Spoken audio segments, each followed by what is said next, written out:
haven't slept for 3 months. 3 months and not a single night's sleep. Is that even a possible feat? The record has been 11 days and 25 minutes for decades, held to this day by Randy Gardner. But sleep is not simply the act of falling unconscious at night. Sleep is so much more. Our brains spend nighttime going through several cycles. Arguably the most important one is REM sleep, which is when we experience dreams.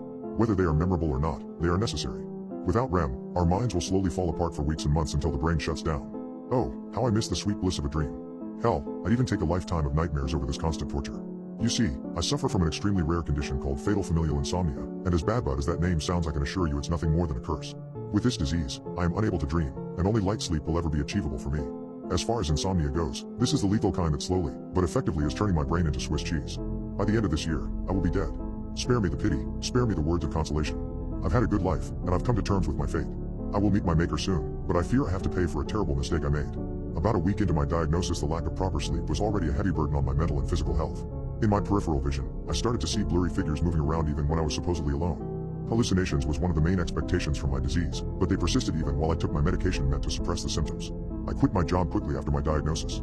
Due to my life insurance, I was paid a neat sum of money that could keep me in a comfortable lifestyle for the few months I had left, so I spent my time researching. You'd be surprised how many people attempt to stay awake for days at a time, simply for the hallucinogenic experience. They even have large forums dedicated to just that. These forums are where I first learned about the shadow realms, dimensions or realities beyond our world that we can only see as our minds break down.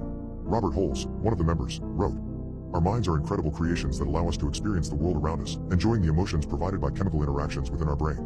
We love, we learn, we live. Our minds also function as a filter, protecting us from things beyond our comprehension. But these filters deteriorate as we get tired, which is why we need to sleep. Without this nighttime habit, the walls between us and the shadow realm start to break down, and you can see everything out there. Ever seen something standing by the foot of your bed just as you fall asleep, only for it to disappear when you wake up from the resulting surge of adrenaline? That's one of them, one of the shadow people. Now, I figure that since people normally can't stay awake for more than a few days at a time, they never truly appreciate the horrors that emerge from the shadow realm. Since I hadn't experienced deep sleep for about 2 weeks at the time, the blurry figures finally started to become more clear. The shadow people are everywhere, and mostly they simply observe us, following people around while studying them for whatever reason. They rarely interfere. On the rare occasion that they do, however, nothing good happens.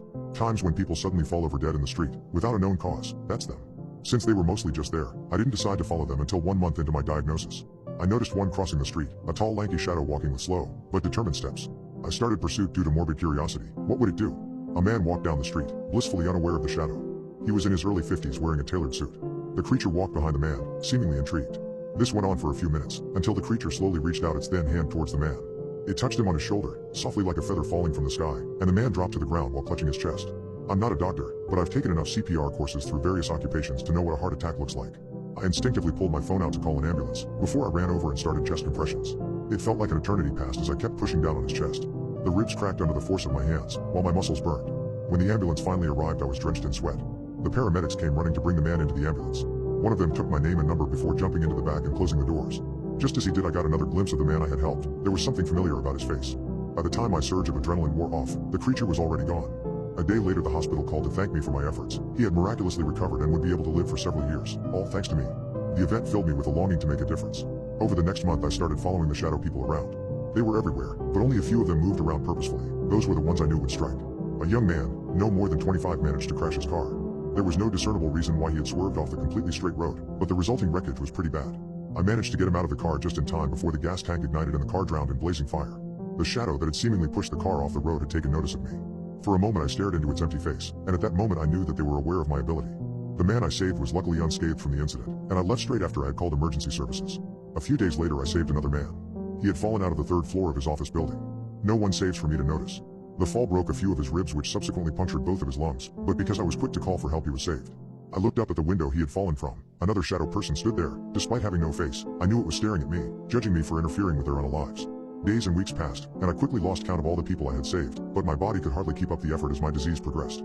Soon it would succumb to pure exhaustion, and there was nothing I could do about it. My determination was beginning to fade.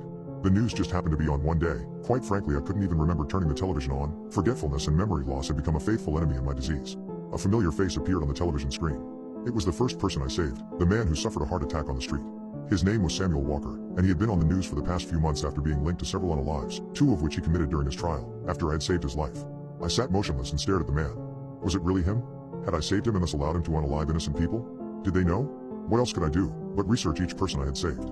The young man I pulled from the car wreck went home to unalive his girlfriend after I saved him. She would have lived if not for me. Each person I had saved was an unaliver, rapist, or violent criminal, and each went on to commit horrible acts after I saved them. They knew I had been defeated. In my quest to do good, I committed a horrible mistake that resulted in the lives of innocent and good people. After the horrifying realization, I gave in to my disease. I didn't leave the house for days. I only drank until I passed out, which was nothing more than darkness, no dreams to escape to, no alternate reality. Self-mutilation was an option that frequently crossed my mind. It would be so easy to simply give up and face the consequences. I was not alone. A group of shadow people were standing around me. How had I not noticed them before? Were they there to punish me, take me over to the shadow realm? No, they just stood there. I can't explain what happened, but we communicated. Not with words, not with thoughts, we just had an understanding. Do not interfere in their business. As grotesque and immoral as it might seem, their actions are necessary to balance out the evils of this world.